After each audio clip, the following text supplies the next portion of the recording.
Hello class, and welcome back. Welcome to your Unit 2 lecture on finding materials. So this is the point where we're going to ask very simply, what do we want to make? What show do we want to produce? What do we want to put on stage? It's a very simple question, right? But with endless possibilities. Did you write a play yourself? Did you get hired to produce a Broadway show? Perhaps you've always wanted to put up Hamlet in a cemetery. Who knows?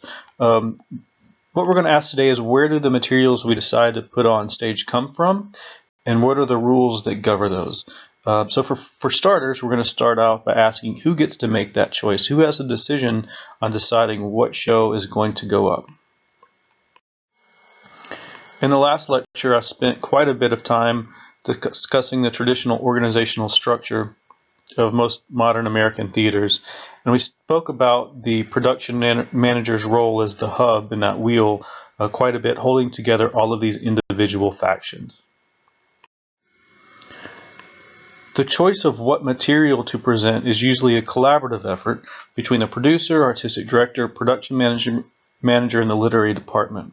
And as we've said before, every theater is organized in their own way, so some small companies may have one person filling all of these roles, while a big regional theater production probably has multiple producers, a huge literary department, and so on. Regardless of the size, if it's one or a dozen people deciding on what material to produce, there's some questions, some essential considerations to think about. When you're trying to decide on what play you want to produce, you start by asking some questions about a particular play, right? You found the script, you like it a lot, you want to do it. You need to decide now, is this play right for us? Is this right for our company? And is it the right time to do the play? So the first thing you want to ask is this play in line with the company's mission? A company's mission clearly defines its values and goals. It serves as a guidepost for all artistic decisions. If a company is dedicated, for example, to bringing Shakespeare to underserved communities, they're not going to be spending a lot of time debating the merits of a contemporary American play, for example. If the theater's mission is to produce new work by new writers, they're not going to be searching for works in the library or looking back into the canon. They're going to be trying to talk to new writers, to new playwrights, and to be out there in the world to see what's happening and see what's going on. You're going to want to ask, is this material appropriate for our audience? Closely aligned with the company's mission is their audience, right? Who is your theatrical community, and what stories and themes are going to be most interesting to them? A play without an audience is not theater. It's the interaction between the work on a stage and how the audience and that audience that makes a dramatic performance. Next, how does this piece you're going to ask fit with both your current season, but also your past season, and even maybe into a little bit in what you might be doing or planning on doing in the future? Does your company have a similar play on the schedule for this season, for example? Or do you have a track record with a particular writer? A large company manages their seasons very carefully, choosing a diverse group of work that challenges their actors and often reaches disparate sections of their audiences. A large children's theater, for example, may produce one play for very young kids, another one for elementary school kids, and maybe a third or a fourth play for middle schoolers or high school students. You're also going to find that in these bigger theater companies, their seasons are decided 3 or 4 years ahead of schedule. So if you're looking at a play, if you're in the literary department of a big theater, you found this play that you really like, you really want to do, you really are really excited about it, you have to be looking 3-4 years into the future into how this play is going to fit at that time. And you also need to look around and see what other people in your community are doing. You're of course going to ask, what is the quality of the material? The quality of your performance begins with the quality of the play. It's very, very rare, if not impossible, that you're going to see a good production of a bad play. What quality means to you is something that's going to have to discuss with your artistic team. Never forget that the quality of your theater is dependent on the quality of the work that you produce. It's how you're going to be judged. It's how you're going to be viewed. If you do good work, people are going to see that. They're going to come see your shows. If you could continually to do work that's not up to par, your theater company is probably not going to be around very long. You're going to want to ask yourselves, is this play, is this piece that we've chosen or thinking about choosing artistically challenging? As artists, we must continue to challenge ourselves. Even if we're producing a play that's been done 1,000 times, we have to find new ways to learn and grow from it. Even with a show with a very short run, the artistic team is dedicating probably at least 2 months of their lives to working on this thing. So if it's not artistically challenging enough, your collaborators may grow bored with the project, and the work as a whole will probably most certainly suffer because of that. Additionally, your audience want to see work that not only challenges you, but it's going to challenge them as well. If your audience wanted to be merely entertained, they could just turn on Netflix. Why are they going to go to the theater? A trip to the theater is something more. It's a venue for your audience's thoughts and assumptions about the world to be tested and who knows, possibly changed. So you're always going to want to choose work that's challenging for both you and your audiences. You're going to want to ask, does the design of the show fit within the limits of your company's resources? This is common sense, right? If you have a $500 budget and 2 friends working in a show, you probably don't want to remount a giant Broadway musical like Les Mis or The Lion King. You need to be realistic. There may not on the surface seem like a big difference in doing a 3-actor play as opposed to a 7-actor play. But for a small company on a limited budget or one just starting out, those 2 different plays, you may be doubling your production cost by adding twice the number of actors. These are all things you have to take in consideration. You also really need to think about the timing of the show. And this goes back to where I'm talking about a lot of companies, choosing their seasons 2, 3, 4 years ahead of time. While perfectly timing shows impossible to predict, there are a lot of common mistakes that you can avoid. A personal example is I recently had one of my plays. The title is You Don't Know Charlie Parker. It's about Charlie Parker, the jazz saxophone player.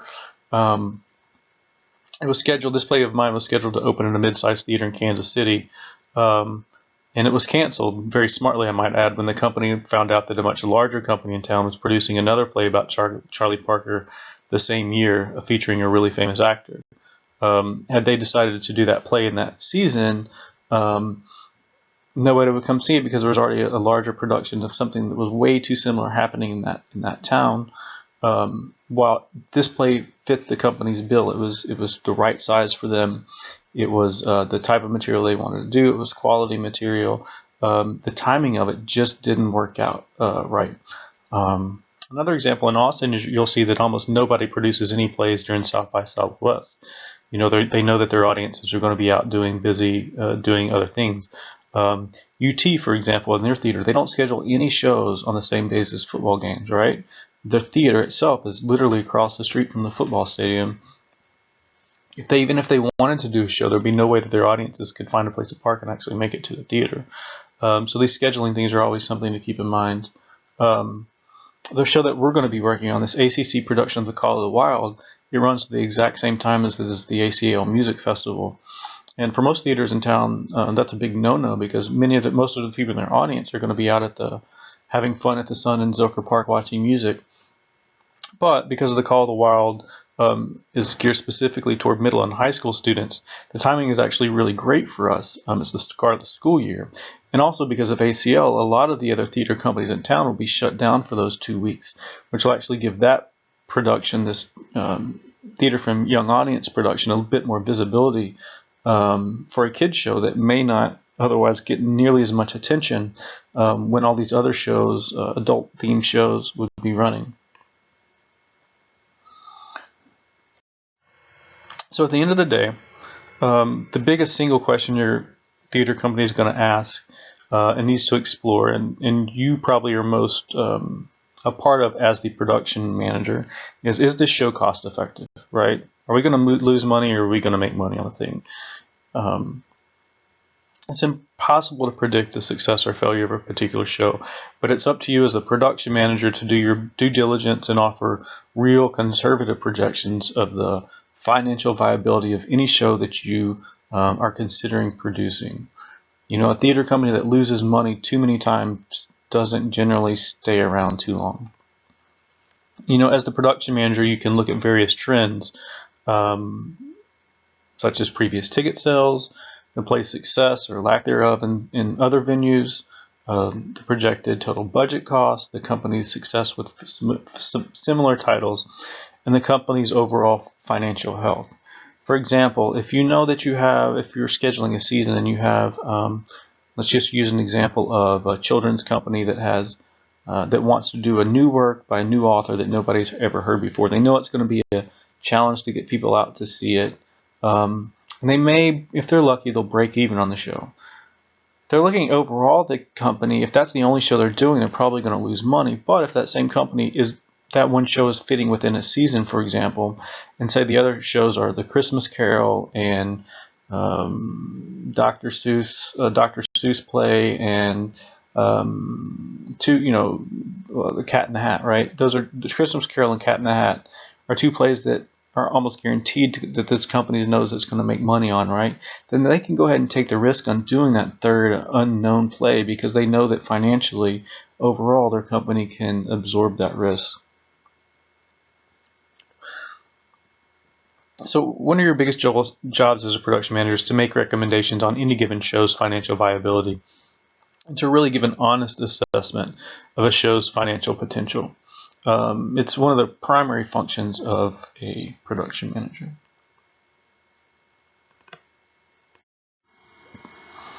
When, as a professional production manager or a producer, you're asking these big questions when deciding what to produce, what show to put up, I really think it's always important to go back and ask yourself, just very simply, why do I make theater? Just as a large theater company is guided by its mission statement, it's important to remind yourself of what is important to you and what got you in this business to begin with. Does this play that you're thinking about producing support your personal artistic mission and goals? How does it feel in your gut? Is this the type of work that you want to produce, or are you making compromises? Okay, so now that we've talked a little bit about some of the questions you're going to ask or explore in choosing a play to produce, we're going to take time to discuss the different ways of finding and securing plays to produce. So, the literary department in a large theater is responsible for bringing shows to the attention of the producers and the artistic team. Most literary departments review hundreds, if not thousands, of plays before choosing a select few for possible selection in the company's season. It's important at this stage to distinguish between new and existing work. Theater's been around for thousands of years, and there are tens of thousands of possible existing plays you could possibly produce. There are also living playwrights pumping out new plays and even more new ideas or pitches for plays every day. Producing new work comes with its own set of challenges, and we're going to discuss that when we explore the new play development process.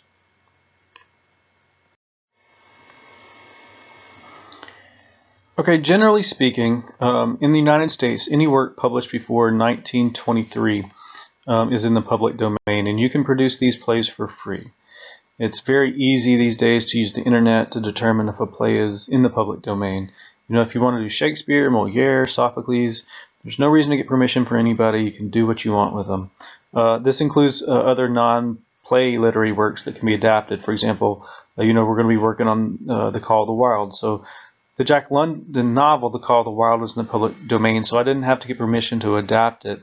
The adaptation, however, because it was just created, is protected, and if another company wanted to do my particular adaptation, they'd have to get permission from me for it.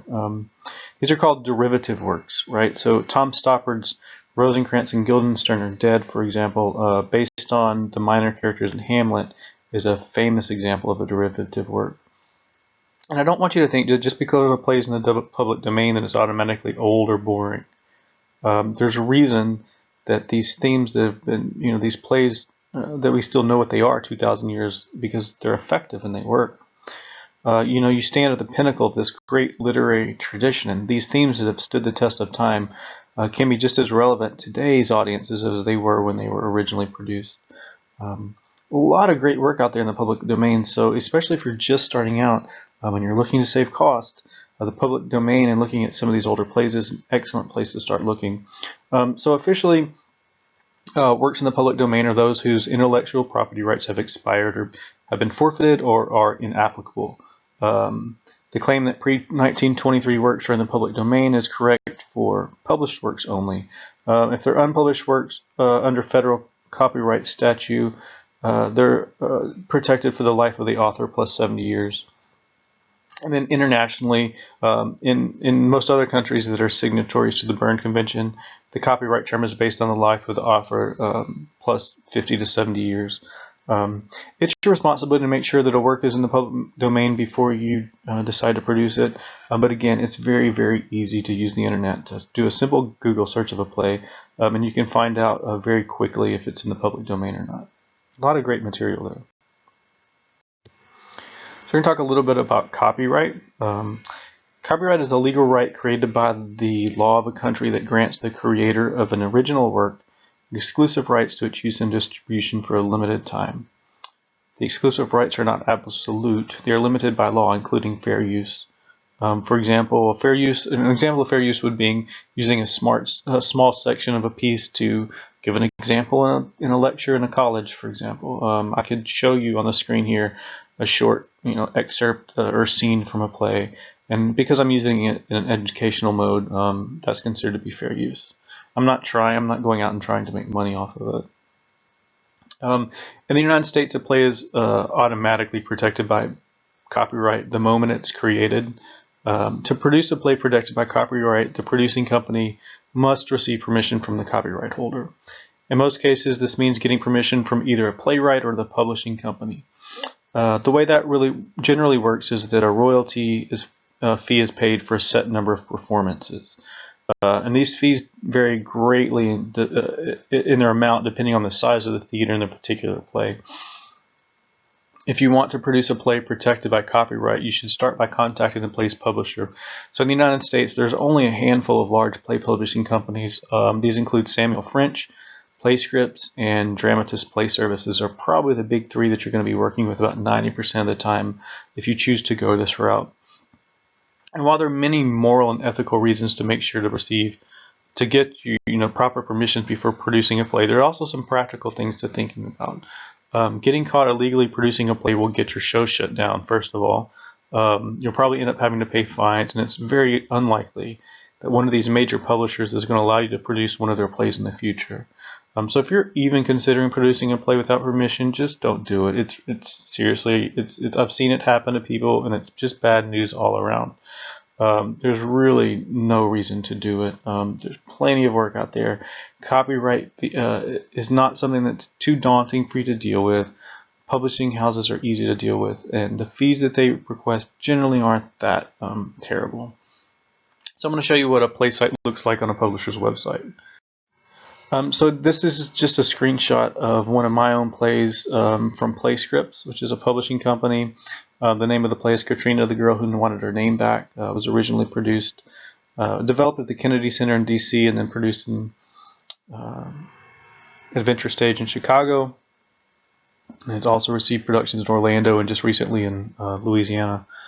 So if you wanted to produce this play, you just pull up this screen. And you can very easily, you can order scripts, you can license performances, and you see the fees there. So here's what a play site looks like on a publisher's website. You'll see their prices for this individual play script for the production binder. In this case, each performance is $80. That means for each and every show, and even if you do 3 shows in one day, you're going to have to pay $80 for each one of those. And this is the primary way that the playwright is paid for their work, or for their published work. Very often a company, rather than just giving you a price like this of $80, a company will ask you to submit a form to request a quote. The publishing company, when they were asking you that, they're taking in many factors, such as the venue size, your ticket prices, before giving you the quote. The publishing company really wants these plays to be produced, so they're going to try to work with you, but they also want a fair price for their offers. So if you have a 1,000-seat theater and sell tickets for $100 a piece, for example, they're going to charge you a lot more, a large higher rate than if you have a 100-seat theater and you have offering up $5 tickets. When you're producing a published work, it's really important to do your research on the history of the play in your area. Is this the first time the play has been produced outside of New York or in your state? You may be able to promote the show as a regional premiere or as a citywide premiere. Has this play been done in your town recently? If it has, no matter how much you love it, you probably want to consider doing something else. Also, never hesitate to ask. If you really want to produce this Katrina play, but you're like, man, we really can't afford the $80 per performance because we want to do 10 performances, and that's $800, and we want to offer these plays, tickets for free. Never ever hesitate to write to a publisher and tell them, hey, this is my situation, this is what I want to do, but it's a little too expensive for me. They're generally pretty good with working with you to try to find a price that will fit within your budget. Again, because these publishers want these plays to be produced, because unless they're getting produced, they're not getting paid, right? All right, so now we're going to talk about, we just talked about copyright and works in the public domain. These are where you find works that have already exist, that have already been produced. So now we're going to talk a bit about new work, which is totally my personal passion. All right, so you decide that your theater wants to do something new, something completely different, something that's never been done before. Welcome to the world of producing new work. It's pretty awesome. Maybe you've written something, or maybe your company has devised a new project together. That's fine and dandy, and we can talk about developing those a little later. But what if you want to work with a specific writer, or you want a new work written on a specific theme? Then what you're looking to do is a new play commission. So the idea is very simple. Just as the Pope commissioned Michelangelo to paint the Sistine Chapel, you can commission a playwright to create a work for you. This can be a famous playwright you've admired from afar, or a friend or colleague that you've worked with a lot. The process is pretty much the same. If you don't know the playwright personally, you should do some research and find out if they have an agent. If you're unsure, a quick phone call or email to a company who has produced their work in the past will probably get the contact info that you need. At this point, it's up to you and the playwright or their agent to come up with an agreement that's going to satisfy all parties and get you the play that you've been looking for. So you're generally going to enter into two separate contracts for the commissioning of a new work. The first agreement is the commissioning agreement, and that's going to cover the agreement of the creation of the actual play. Right? This is going to cover things like deadlines, payment schedules, and the developmental support program. In most cases, the author retains I'd say in all cases, the author retains ownership of the created work. The second agreement is the contract. The second agreement is the contract that governs the right to premiere the first production of a work. Right, so you have two different agreements. One agreement to create the work, and one agreement to have the right to be the first person to produce the work. You can get examples of both of these agreements or contracts on the Dramatists Guild website. I'm not going to make you read two contracts here. I just want you to know that those two contracts exist. It's extremely important that you communicate exactly what you're looking for to the playwright that you're working with, as they may have a very different idea about a particular theme or topic that you're interested in exploring. You also should have a very good sense of the writer's past work, so you get a good sense of what material they're going to create. And you're going to want to see several drafts of the scripts in process, so that you know that the company and the playwright are totally on the same track. A common commissioning schedule would have the playwright first give you a treatment or an outline of a proposed play. Treatment is just very simply, a two or three page prose description of what the play's about and what's going to happen in the play. It's great to read a treatment first. Just, you don't want a playwright to spend a ton of time working on developing a play when it's not the play that you were really interested in. The treatment should give you a good idea of the directions the playwright is planning on heading. So the commissioning schedule would be, they would first give you a treatment or an outline. Then they're going to give you a first draft, usually a rewrite, and probably a polish. A polish is just not a full rewrite of the script, but just really probably take a few notes, make a few tweaks and changes here and there. Remember, what I'm telling you here and what you read are all guidelines. At the end of the day, every agreement between a playwright and a theater company is a unique arrangement, and it really should protect the interests and goals of both parties. All right, so another way to find new material is to put out a request for submissions. Submissions are a great way for small companies to generate new work they can produce. When one commissions a playwright, you are generating a single play. If it works for your company, that's great. But when it doesn't, it's hard for a company to invest time, energy, and the resources into a play they may never produce. Submission process is simple, right? And you're going to read, maybe get to read tens or hundreds of plays even that you've requested. Very simply in a submission process is that you're asking playwrights to send plays to you under the guidelines that you have set forth. For example, you may want to produce a series of short holiday-themed plays for family audiences around Christmas. It would make very much sense for you then to put out a call for short plays written around holiday themes. Your literary department would collect all the plays, review them, and then decide which plays you would want to produce. It's important to remember that when you commission a new play or put out a call for submissions, the playwright still maintains all rights to the work. This means that you must have their permission to produce the play. You're not allowed to alter it in any way without their permission as well. And this is very important and something that people, I think, get confused about a little bit because it's very different than the way the film world works. In the film world, a screenwriter who submits a script to a production company usually gives that company permission to make whatever changes they see fit in order to get the film made.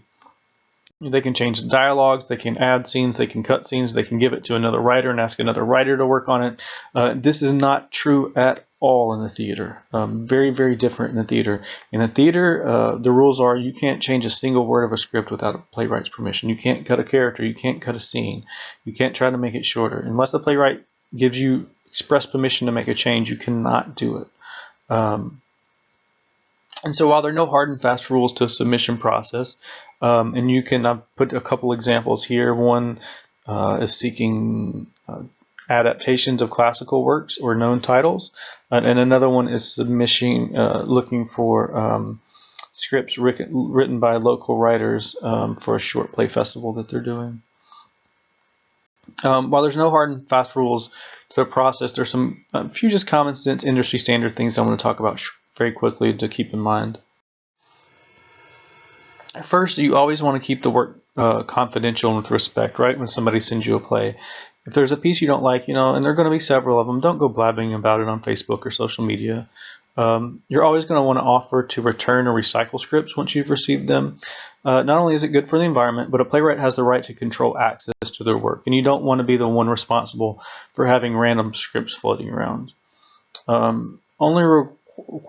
There's been a trend recently in companies asking for reading fees when playwrights submit their work. So, send your script plus $10 or something like that. And my feeling is that you should only require a reading fee if you're offering something equal or greater in return. And this is what I teach my playwriting students as well. Unfortunately, it's become a common practice for theaters to require writers to submit their plays along with this fee. The reason it started was because in larger institutions, they use that money to pay for readers, right? You can imagine a larger theater company might getting 2,000 scripts, a year. They can't read all those, and they have to hire outside people to read them. That's why the whole reading fee thing got started.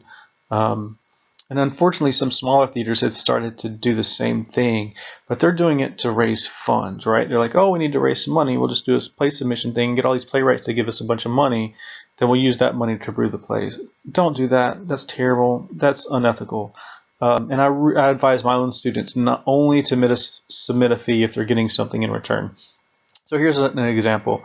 The O'Neill Playwrights Conference is one of the most highly respected new play development programs in the country. And they require a $20 or $25 fee when you submit to them. But playwrights are given the opportunity at that conference to work with top-notch actors and directors, and many of the plays that are developed at the O'Neill go on to large productions around the country and often serve as a really jump starting point for playwrights' careers.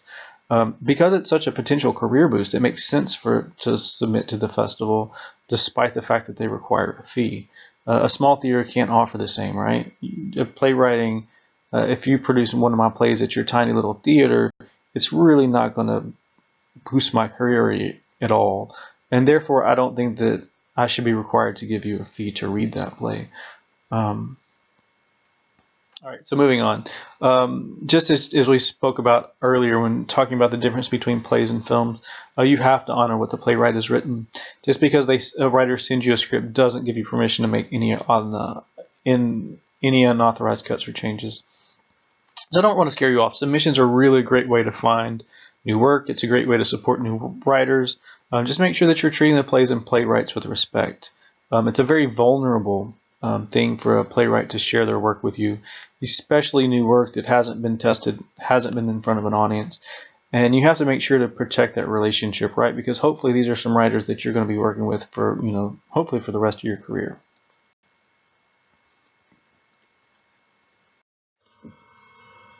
All right. I'm going to talk very quickly about the new play development process. This photo here is actually as part of our process for developing the Call of the Wild. This is the actor Noel Gollan here. This is a workshop we did this past summer as part of the development of this play. The new play development process is a chance for writers to develop and refine their work in a safe and supportive environment. This usually takes place through a series of readings and workshops sponsored by the theater and led either by the literary manager or the dramaturg. A workshop is usually just a week or two where you take and you get an actor and you guys and the director and the playwright just really get the play up on its feet, work on scenes, and really just hammer away at it and try to make it better. A reading is usually for an audience where you'll have plays sitting with actors sitting at music stands reading plays. The workshop and the readings are pretty much the two primary components of a new play development process. So the primary focus of the process is being the exploration of the questions in and about the play. So whether you're commissioning a new work, you devise a piece with your friends, or you put out a call to submissions, if you're going to produce new work, you're going to first have to develop it. Well, why? Because new plays don't come off the shelf perfectly.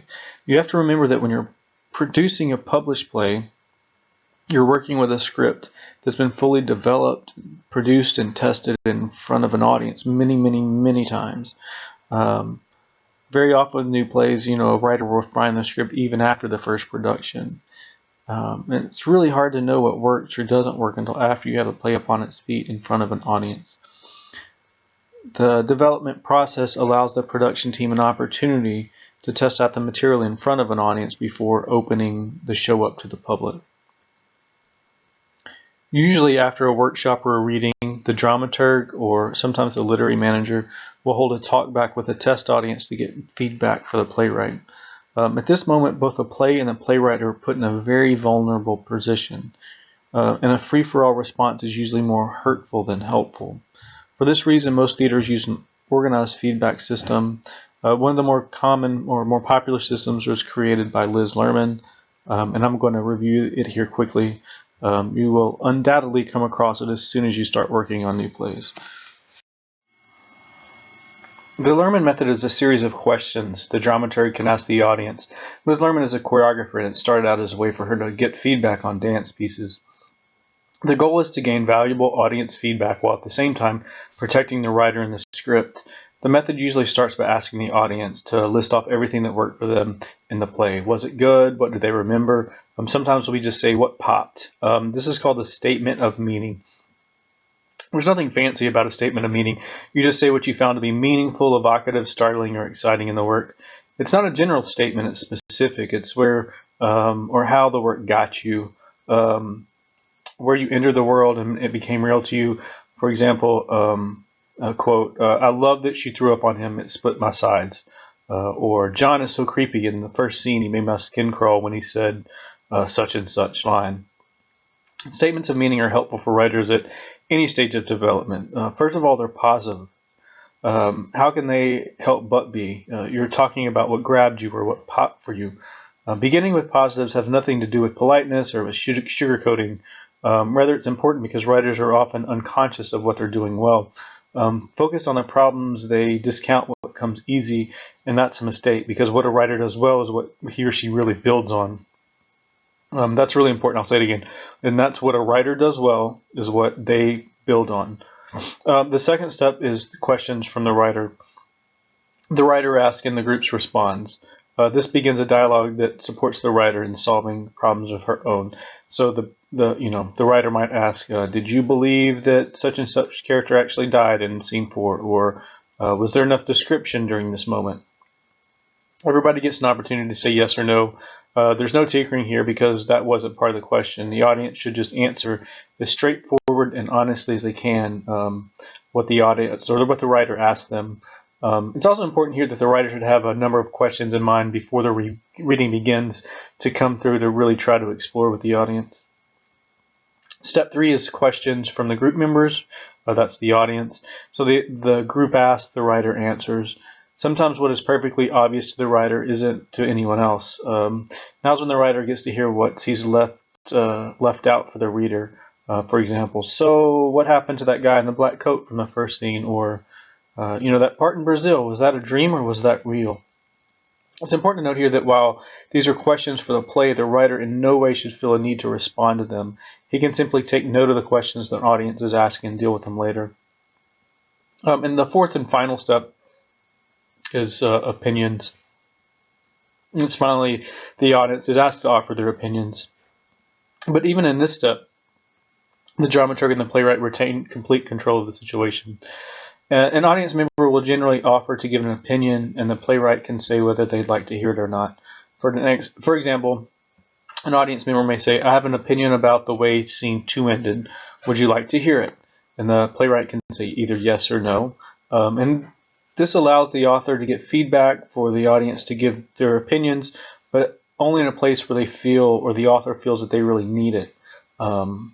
I really would suggest that you just quickly jot down this 4-step process down quickly in a notebook or somewhere handy, as it's something that you're going to come back to again and again throughout your career in the theater, whether you're a production manager or not. If you're working on new works, you're going to deal with the learning process somewhere down the road, probably sooner rather than later. All right, well, that's it. That covers our brief introduction to the new play development process. Okay, so during each lecture, I like to take a minute or two to discuss trends or organizations that are making waves in American theater right now. Theater is an ever-changing art form, and if you want to participate, it's really important that you keep up. Since we're talking about new work, I want to just talk about quickly and introduce you to a rather new and certainly exciting organization known as the National New Play Network. This is not a single theater, but a group of really high-quality theaters, you can see them listed here, around the country that focus on the creation of new work. The Kitchen Dog Theater in Dallas, which is one of my favorite theaters ever. The last time I checked, they're the only Texas theater that's part of the organization. You can see the map here. They have 2 in Alaska and different theaters across the country. One of the biggest hurdles a writer faces today is just getting multiple productions. Too often a play is developed, produced, and published, and then it's done once and it's never seen again. And one of the network's big programs is what they call their rolling premiere. This means that a new play may premiere at multiple network theaters at the same time. So if one of these theaters produces a play that does really well, there's a good chance a lot of these other theaters will pick them up. So it's a great way to support new work. The organization also offers all kinds of grants and other opportunities and support for writers. While each of these theaters maintains their own rules and identities, they're very much separate theaters. As part of the National New Play Work, they have an opportunity for them to share new plays and new conversations with each other across the country. It's a really cool organization, and it's something we don't hear a lot about in Texas, but it's very well respected, and these are some of the best theaters in the country.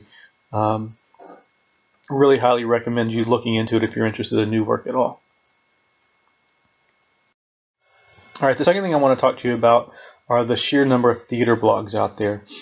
Theater is an ever-changing art form, and one of the best ways to keep up with new ideas or what's happening at theaters around the country are the blogs. So for your reading assignment this week, I'm having you read 3 very short blog entries on topics I think are relevant to this class. In this lecture in particular, if you want to be successful in this business, you have to keep up, and no one's going to do that for you. Reading what other theater makers are thinking and creating is an excellent way to keep yourself up to speed and relevant. How Round is probably my favorite. 2AMT is really great. Broadway World and Theater Mania are also 2 great blogs. Great ways to get new ideas and new conversations about plays. Okay, so that's just about it for this week's lecture. Last week I introduced you to the field of production management and talked about the different jobs and roles in a traditional theater company, and this week we focused on finding material, literary management, and new play development. I want to talk just a little bit more about your project for this semester, and then I'm going to give you this week's assignment, and then we'll be done. So your project this semester is to develop a comprehensive production for a play that you plan to produce. Now, this doesn't have to be real. It can be a show that you are currently planning on putting on that you really do want to produce, or perhaps would really like to do in the future, or you can see this project as a fictional exercise. You're going to have two primary deadlines. In week 4, you're going to turn in the production proposal, and at the end of week 8, the final week, you're going to turn in your final project. We'll talk about those when those get closer, but along the way, you're going to have some smaller assignments based on your lectures that are going to help build the overall production plan. So when you get to these kind of larger week 4, week 8 dates, you'll have most of your materials already together. So for this week, your assignment is you're going to choose what plays you intend to produce. You're first going to come up with a personal mission statement or an artistic statement. Then you're going to choose 3 potential plays, all from different, ways of finding them. Either a new play, existing play, from a submission process, something in the public domain. All 3 different plays that you could possibly produce or just fictionally produce for this assignment. And talk about why you picked them, why you want to produce them, and how they fit into your personal mission statement. There are going to be more details about that in the assignment section under Unit 2 in Blackboard. So if you look, when you finish this lecture, look in under Unit 2 under the assignment. You'll see the full assignment, and you can complete the assignment and turn it in there.